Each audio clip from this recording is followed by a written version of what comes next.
This is Robotic Disclosure, the podcast that reveals everything you want to know about robotic surgery, robotic technology, and how to run a best practice program for your hospital, your surgeons, and your patients.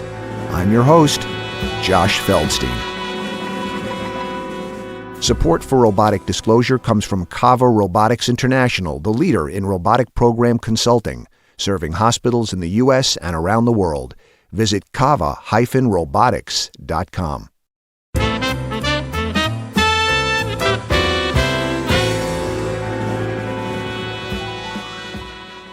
Today we'll be speaking with Dr. Ali Ghomi. Dr. Ghomi is Director of Minimally Invasive Gynecologic and Robotic Surgery at Sisters of Charity Hospital in Buffalo, New York. Dr. Ghomi graduated from George Washington University cum laude. He completed his obstetrics and gynecology residency at both Tufts University and the State University of New York at Buffalo. He also completed an advanced laparoscopic fellowship at the Women's Hospital of Texas in Houston. Dr. Ghomi is board certified in obstetrics and gynecology and is a nationally recognized minimally invasive gynecologic surgeon. He's published in many academic journals and educates surgeons in the field of robotic surgery. Dr. Ghomi, it's great to have you on Robotic Disclosure today. Thank you so much for joining us. Oh, thank you, Joe. Thank you for having me on. Let's start off by talking about the advantages of robotic surgery versus laparoscopic surgery in your practice. What do you see as the major distinguishing characteristics between the two? So, Josh, that is an interesting question. As you know, I've been doing robots for almost a decade now, and I still ask myself that question, or I am asked from time to time that question. Why is it advantageous over laparoscopy? And I still have to think about it a little bit because, you take certain things for granted, especially once you do something for 10 years. And my answer continues to evolve. But I think it boils down to, if you were asked of me, I guess the simplest or the most straightforward way to get the conversation going is, if you were to ask me, Dr. Ghomi, if the robot were to go away from your practice, what would you do? And the first answer that would come to my mind is, I would not revert back to laparoscopy. And that meaning that I would have to compromise so many things that I have come to do as it pertains to surgery that I am not willing to go back to the old days. And we can go through them, but I think that would be a kind of an attention grabber, but my honest answer, and that kind of speaks volume how strongly I feel about the advantages of robotic surgery. Can you expand a little bit on that comment, because that's a very compelling comment, that you would not go back to laparoscopy. Yeah, so there's so many layers to it. Yeah. I think on the surface, the first layer on the surface is the obvious things that comes with the robotic technology. And one of the biggest advantages is visualization during surgery. So typically, as a robotic surgeon, we always enter a downward cavity with a laparoscope. And I'm always reminded of how different it is in terms of resolution of the surgical field between the robotic scope, or the scope that the robot has, and the technology that it carries with it in terms of three-dimensional view versus a two-dimensional laparoscope. And I realize the laparoscopes have come a long way, and we do now have three-dimensional laparoscopes with high definition. In my mind, it's still not quite the same. So that's one big thing. And the second big thing, which is huge, is the fact that you sit at the console. so you're not at the mercy of someone holding the camera for you who has some degree of intentional tremor, and that would be your assistant or the surgeon. If you're doing a complex surgery for hours, it's just a matter of time before that tremor causes fatigue of your hand or the assistant's hand. And I think it's just a drip, drip, drip of water that gets to a point that would interfere with your attention span and your focus on the surgery. So I guess the second category would be stable platform for the robot. The instruments are being held by the robotic arms, and you don't have to move them in a mechanical way as you would move them laparoscopically. So that's kind of the second big advantage. And thirdly would be the dexterity and the range of motion of the instruments within the abdominal cavity. These instruments can move in 360 degrees, very similar to the motions that you would replicate using your wrists. And that allows you to get into certain places with the dexterity that a two-dimensional laparoscopic instrument would not afford you. Again, in laparoscopic surgery has been around for quite some time, and we now have some degree of articulation when it comes to these laparoscopic devices. Again, it's not the same. So I would say those are, on a first layer, those are the three big advantages: the dexterity of the instruments, the fact that it's a stable platform for stabilizing the instrumentation, and the visualization is superior to a traditional laparoscopic surgery. Even if the current laparoscopic technology allows for the first two advantages to approach or to become comparable, the third advantage, dexterity of the instruments, and the fact that you can maneuver three instruments simultaneously within the abdominal cavity as opposed to your only two hands would also be a huge advantage. And I'm just going to close by saying that it has made me quite independent of my assistant. Laparoscopic surgery, you rely quite a bit on your assistant who's operating on the other side of the patient to retract, to help. With the robot, that dependency has lessened quite a bit. I still have an assistant by the bedside, but they mainly involve in introducing sutures into the abdominal cavity, suction, irrigate when needed. But I could operate on them. I could operate without assistance, to be honest with you. It has turned into a non-essential part of surgery, thanks to robotic technology. You've just described a very, very interesting paradigm, a very powerful paradigm for surgeons to consider relative to the benefits of being robotic surgeons. And yet, there still is resistance and reluctance on the part of many surgeons to become robotic surgeons. Why do you think the adoption of robotic surgery has not occurred across the entire landscape of surgeons? And the second piece is, as the director of a robotic program at Sisters of Charity Hospital, what is the learning curve for robotic surgery looking like today? So those are great questions. The first question has to do with human psyche and psychology. Surgeons are human, and surgeons, when you do surgery and you get good at doing a procedure a certain way, that becomes your comfort zone, and you don't want to change. Like any other activity, it's very similar to sports. If, as a quarterback, you throw the ball a certain way, and you get another coach, and the coach tells you that, hey, listen, I see some areas that you can improve. There's always that hesitancy. Do I really want to take on a new skill set. I mean, this has been working well for me.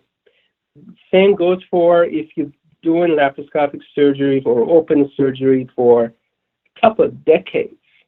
It's very hard to convince yourself that, hey, listen, I'm going to put the time and the training to learn a new skill set, albeit, that would be minimally invasive. I'm convinced that it's better for the patient care. But if I'm doing this laparoscopically, I'm already offering minimally invasive to these patients. So you always find a way to justify your approach. And that's how I felt when I was thinking about, okay, whether I should adopt robotic technology. When I was fellowship trained in laparoscopic surgery, I was doing laparoscopic surgery for 6 years. I was very good at it. I had my own laparoscopic fellowship. It was a very, I had to have a very honest conversation with myself. And somehow I got convinced that there were certain limitations of laparoscopic surgery that I could overcome using robotic technology. So, and I think that's just a simple explanation. It's just human psyche, Josh, that nobody wants to change. So in view of that, Ali, can you speak a little bit to the learning curve when a surgeon does make the commitment to change and they say, okay, I'm in my comfort zone doing these lap procedures, but I do see the advantages that robotic surgery offers me as a surgeon and to the quality of outcomes to my patients. And they make the commitment to learn. Even with that commitment, what is the road that they face ahead of them? Right. So that's another excellent question that has me around from the very beginning of adoption of robotic technology. What is the learning curve? Actually, it goes back to laparoscopic procedures. What's the learning curve for lap chole or lap hysterectomy or anything else like that? Initially we tried to simplify the question by using certain parameters, such as complications, operative time, and both in laparoscopic literature and robotic literature, and we would come up with numbers such as 20, 30, 40, and there was a controversial article came out of Hopkins, I believe, regarding robotic prostatectomies, and the conclusion was maybe that number is closer to 500 or 1,000. The way I see it is, it's highly variable on so many factors, including the surgeon's ability to be able to bridge that transition period from open or laparoscope to the robot. And it's different for everybody. Some people might get to that comfort zone after 10 cases, 20 cases, 50 cases. And I truly believe, based on my own observations, some people, even after 500 cases, they still haven't gotten to that green zone where we would call them proficient robotic surgeons. They still make a lot of unintended, unforced errors during surgery and a lot of movements and approaches that would make their surgeries inefficient. Personally, again, it's very hard for me to say, Josh, it's not 20, it's 50, it's not 50, it's 100. I do believe there's a learning curve. I do believe that operative time is a sensitive metric for that learning curve. I think the complications are relatively very low, both for laparoscope and robot. So you would have to look at a huge number to be able to comment on proficiency just based on complication rate. But just to close, I have done probably 6,000 or 7,000 robotic surgeries, and I'm still getting better. And again, I use the same analogy as in sports. Tom Brady still is getting better. So I think the more you do, the better you get. I don't think maybe the plateau by which my learning curve is seen, that learning curve is plateauing, but I think we all get better. It's a very complex question, but it's a definitely question that needs to be pursued and discussed. You've made it sound almost like an algorithm, and I think that sounds like a really, really excellent way of displaying graphically in our listener's mind what we're dealing with here. But if you can extrapolate the fact that case volume is the key to quality and consistency, and when you see lower volume surgeons, you don't see the quality and you don't see the consistency, it really speaks to the fact that for programs to have best practice in operation, you need to have high volume surgeons doing the surgery. I totally agree. And I think the high volume, the term high volume, I think is misunderstood. I would replace it by minimal volume. I mean, a high volume in one's eyes would be minimum volume in my eyes. In other words, if you tell me that a high volume surgeon is 50 cases a year, I would say that's a minimum. That's a minimum volume. In every, and outside medicine, in every other profession that relies on performance, results, outcome, volume is a huge part of it. And that's why we all train for these tasks, from aviation to sports to anything. You have to put in the hours. And I think that's just that muscle memory or conditioning the neurons in your brain. That is huge. I don't care if you're Tiger Woods, Tom Brady, you still have to train. And I think the robotic surgery, in my mind, has brought to the forefront what it takes to maintain proficiency in surgery. I do believe it is applicable to open and laparoscopic surgery, but I think it was never discussed in the past. But with the robot, with the fact that it is limited resources, and we have become much more aware of these metrics, of certain issues that we have faced in terms of training surgeons, that learning curve has become to the forefront. But I truly believe that it's like any other activity in life, that if you want to be proficient and good at it, volume is a huge part of it. And again, it's just very similar to training for marathon or for triathlon. You got to put in the hours. And the days of, I'm a surgeon, I've been doing this for 30 years, I don't need to practice anymore, I don't think those arguments hold true any longer. Mm-hmm. Let me ask you a question that takes us in a different direction, Dr. Ghomi. When you think about leading a robotic program, you are now part administrator, part cheerleader, part clinical leader. What do you think are the major challenges that you face, or that programs face generally, when hospitals launch a robotic program? So if you could identify some of the key challenges that you think are most common, and does it vary working with independent surgeons versus employed surgeons when it comes to running a program?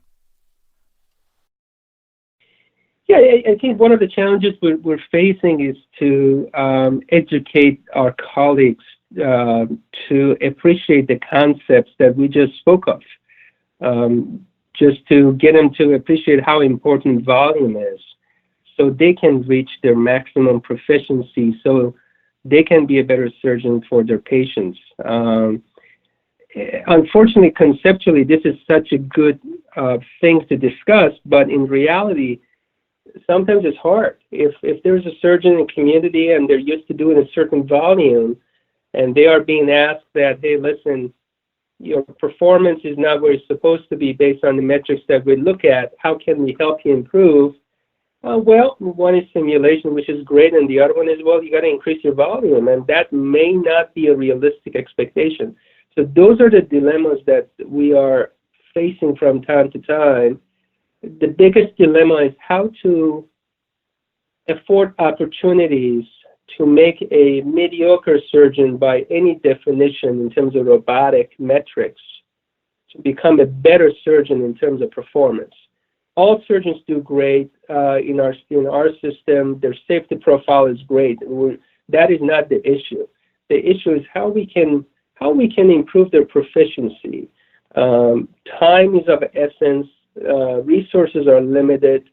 Robotic room or robotic rooms are 1 or 2 or 3 out of the whole robotic suites. Everybody's trying to get ahead to get to these robotic rooms to utilize the machinery. So it creates a bottleneck, and it's a constant struggle how to move around these players and the surgeons, how to make them better, and how to use these limited resources in a much more efficient way. And it's an ongoing, I wouldn't call it struggle, but it's a challenge. It's a challenge to get everybody to appreciate those concepts and those challenges and buy into the goals that is set forth by the robotic committee and the health system. Well, I think what you're describing is a mandate for governance and leadership. You know, you're saying this is the pathway, guys. These are the steps you have to take, but we have to keep talking about it. We have to keep thinking about it. We have to keep measuring it. We have to keep improving.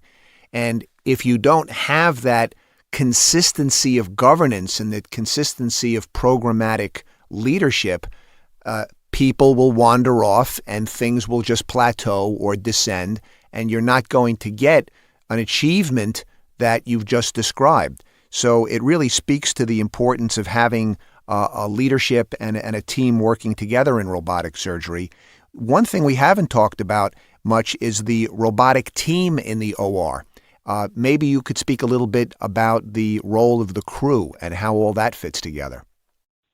Oh, absolutely. And robotic crew is essential part of my team, and something that I have come to appreciate more and more as I have had the privilege of working with the same consistent team.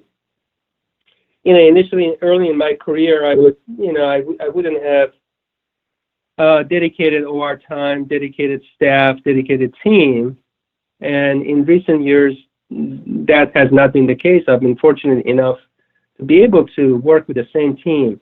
And I am first to tell you that it's huge. As you know, there's so many moving parts in the robotic room. The setup, the instrumentations, the takedown, the turnover. These are huge, huge pieces and parts.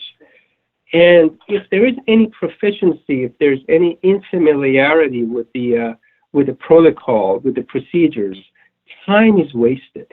And let's say if you have 50 different steps, if one wastes about a minute per step, then you can see the turnovers turn longer, assistance,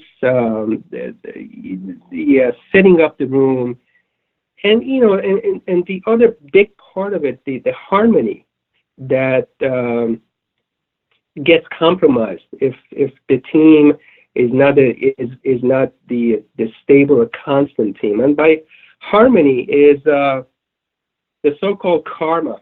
I'm a big believer of that.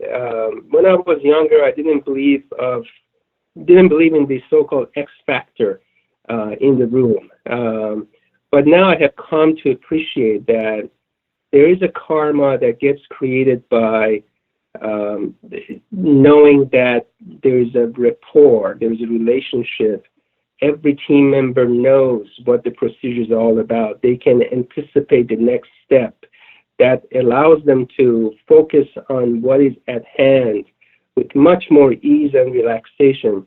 If you introduce a new person into the team, that disrupts that harmony. And that is something that we as surgeons don't think about. Sport is different. Again, I keep using the sport analogy. I'm sure that, for example, you know of Antonio Brown, the so-called one of the best receivers in the NFL, and was just traded to the Patriots. Patriots did not play him, and they don't plan on playing him next week. And again, it has to do with harmony. The coach knows that he doesn't want to disturb the harmony of the team members, even though he's presumably the best receiver, one of the best in the NFL. Again, the same goes in the team concept of the surgical team that is helping me in the robotics suite. Everybody has a role. Everybody knows what I want. Everybody knows that they are there to serve the patient. And I think one, if that is disrupted or disturbed, that can have a negative impact, at least on me. Maybe some physicians are not aware of it, but I think it's a huge, huge part. And again, it's not only robot, it's cardiovascular, it's any surgical practice. And I think it is much more tangible when it comes to robot, because the robot, again, so many moving parts, too many towers, too many cables, too many instruments. You don't want to introduce somebody in there that is not fully familiar with ins and outs of every single step. We have come to the point that we can anticipate with a matter of minutes when we exit the room. It's very interesting. And the tone changes from the beginning to the mid part of the surgery toward the end. So that's all I have to say. It's very, I think it's something, I haven't heard anybody talk about this, but I think it's a very interesting thing for surgeons and for anybody else who might be interested in the operations of the robotic room to pay attention to. Well, thank you, Dr. Ghomi. That is a very, very holistic vision that you've just laid out, and it's something that integrates so many different components. We've described robotic surgery as a team sport, but I think you've gone way beyond that, and you've integrated all of these different components into one, again, holistic vision relative to what robotics is at its advanced level. Let's wrap up with one final visionary question, since we've been talking very visionary over the past 15 minutes or so. What do you think the future of robotic surgery looks like over the next 10 years or so, with the introduction of artificial intelligence and more advanced technology?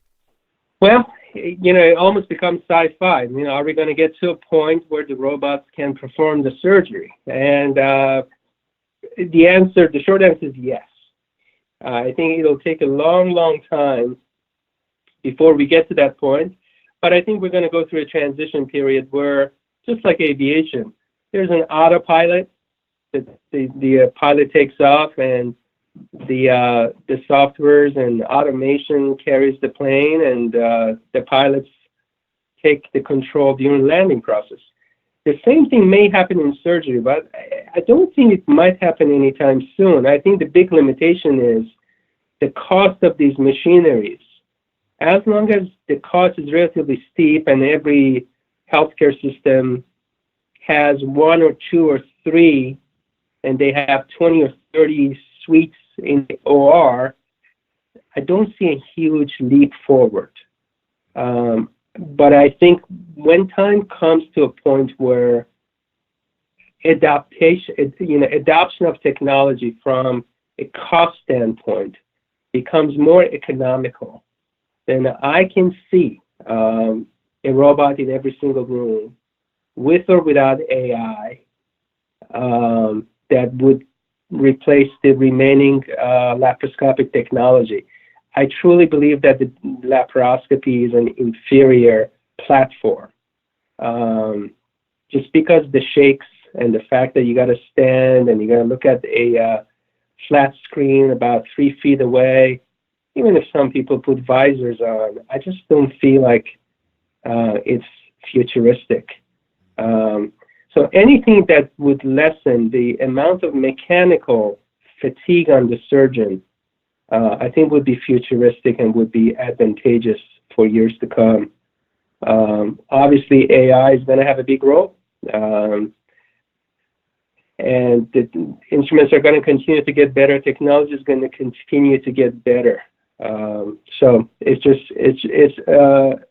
inevitable, Josh. It's going to come. It's just a matter of when.